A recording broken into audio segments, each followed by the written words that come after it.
When I desired him to come home to dinner, he asked me 1,000 marks in gold. It's dinner time, quoth I, my gold, quoth he. Your meat that burn, quoth I, my gold, quoth he. Will you come, quoth I, my gold, quoth he. Where is the 1,000 marks I gave thee, villain? The pig, quoth I, is burned, the gold, quoth he. My mistress, sir, quoth I, hang up thy mistress, I know not thy mistress, out of thy mistress. Louisiana, quoth who? Diomede of Aphelius, quoth my master. I know, quoth he, no house, no wife, no mistress.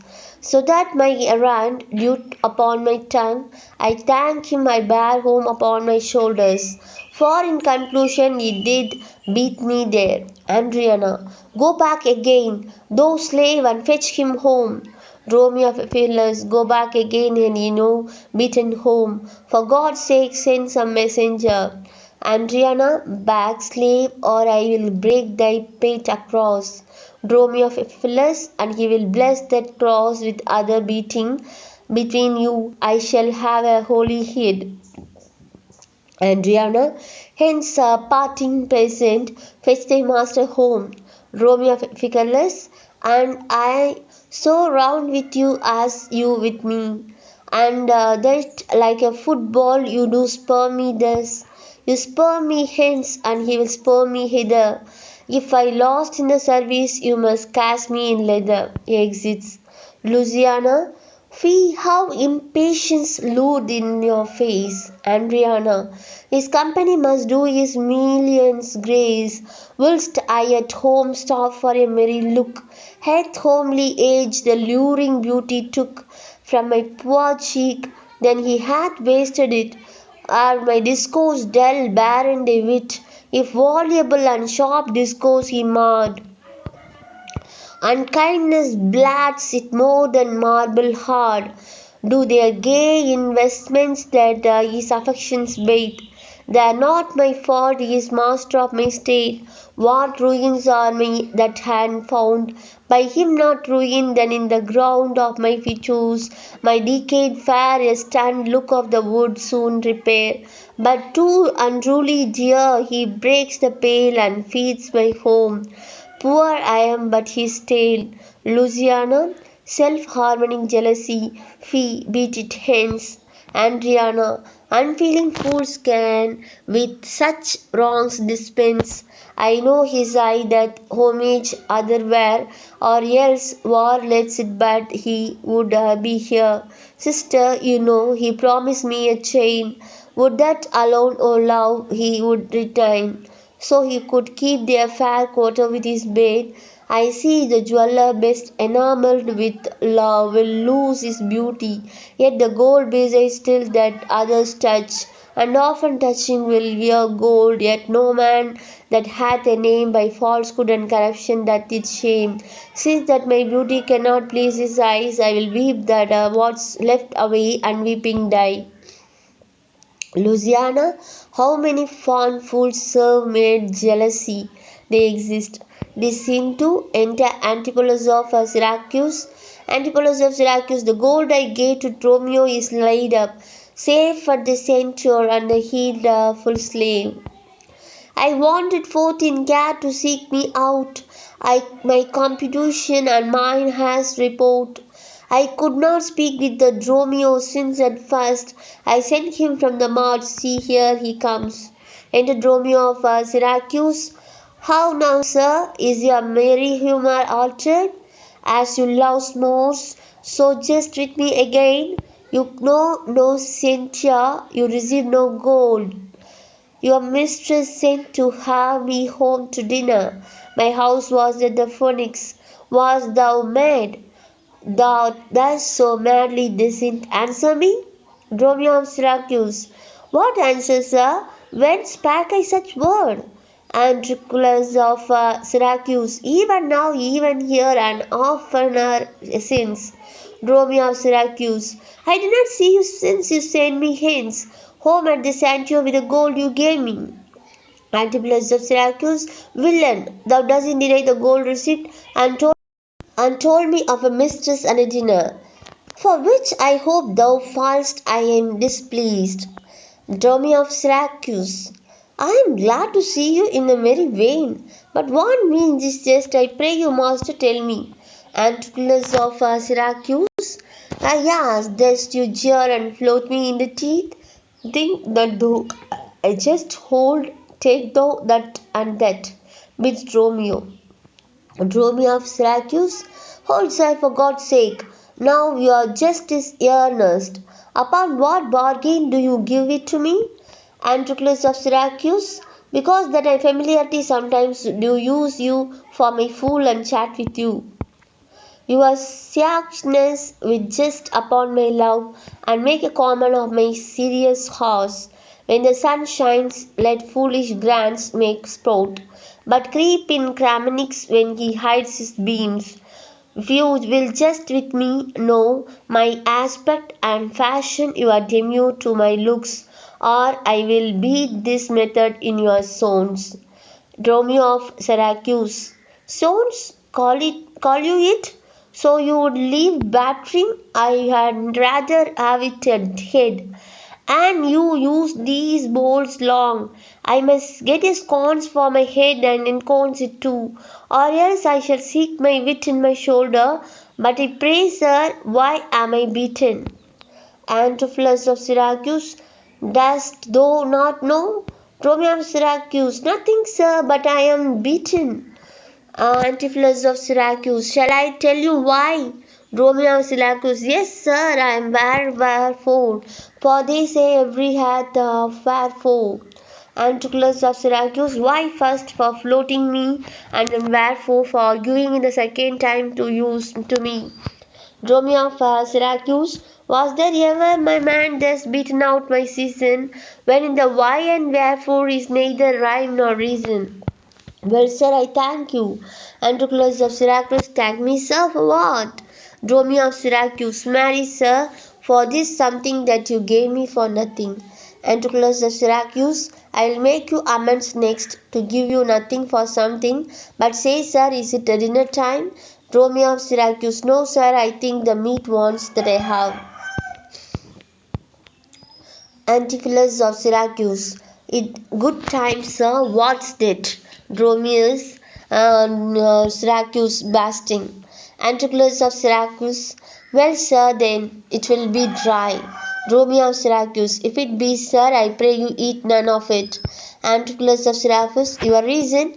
Dromio of Syracuse. Lest it make you choleric and purchase me another dry basting.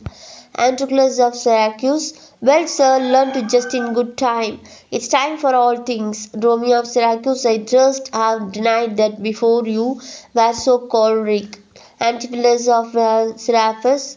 Why this rule, sir? Dromio of Syracuse, marry, sir, by the rule as plain as the plain blade plate of Father Time himself.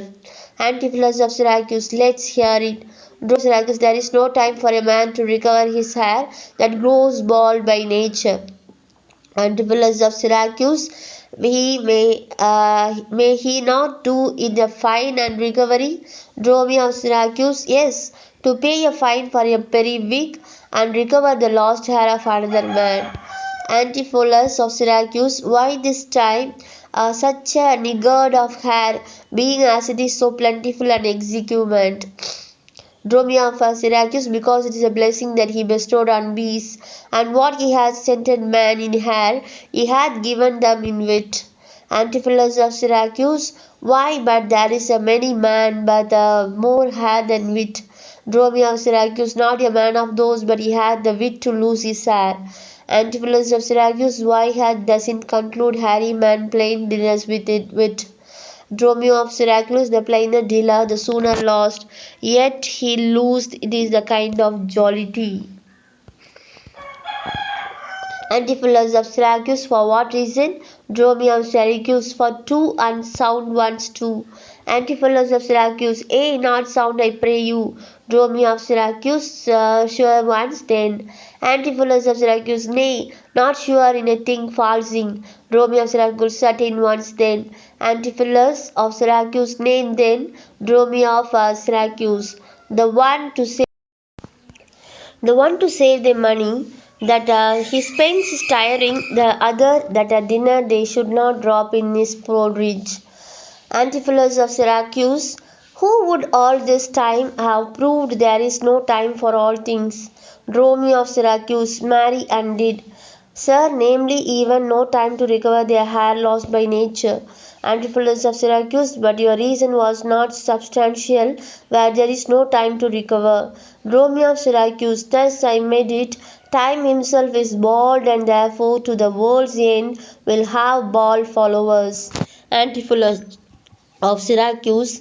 I know it would be bold conclusion, but soft, so vast as yonder. Hinted Andriana, beckoning him, and Luciana. Andriana, hey, hey, Antipholus, look strange and frown. Some other mistress had their sweet aspects. I am not Andriana nor thy wife. The time was once when thou unverged waltzed vow, that never words were music to thine ear, that never object pleasing in thine eye, that never touch welcome to thy hand, that never meat sweet savoured in thy taste, unless I spake or looked or touched or cracked to thee. How comes it now, my husband, who always comes it? That thou art then estranged from thyself. Thyself I call it, being strange to me, that undividable, incorporate, and better than thy dear self's better part. Ha! Do not tear away thyself from me.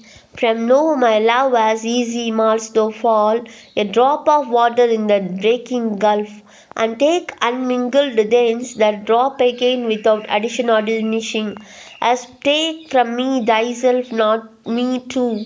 How dearly would it touch thee to the quick!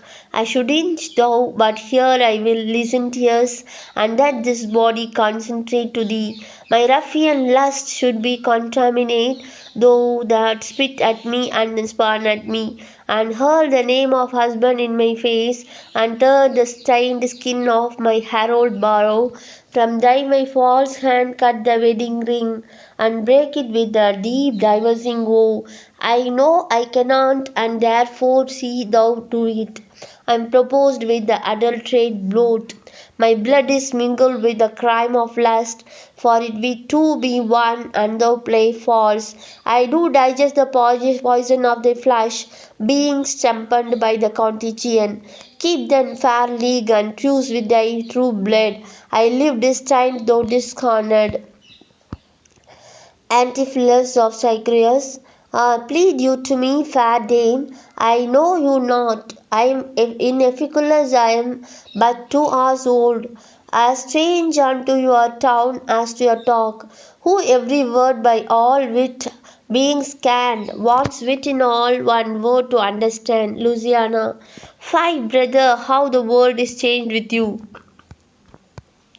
When you were wont to use my sister thus, she sent for you by Dromio home to dinner. Antipholus of Seraphis, by Dromio? Dromio of Seraphis, by me, Andrina. By thee, and this thou isn't written from him, that he did buffet thee and in these blows denied my house for his, and me for his wife.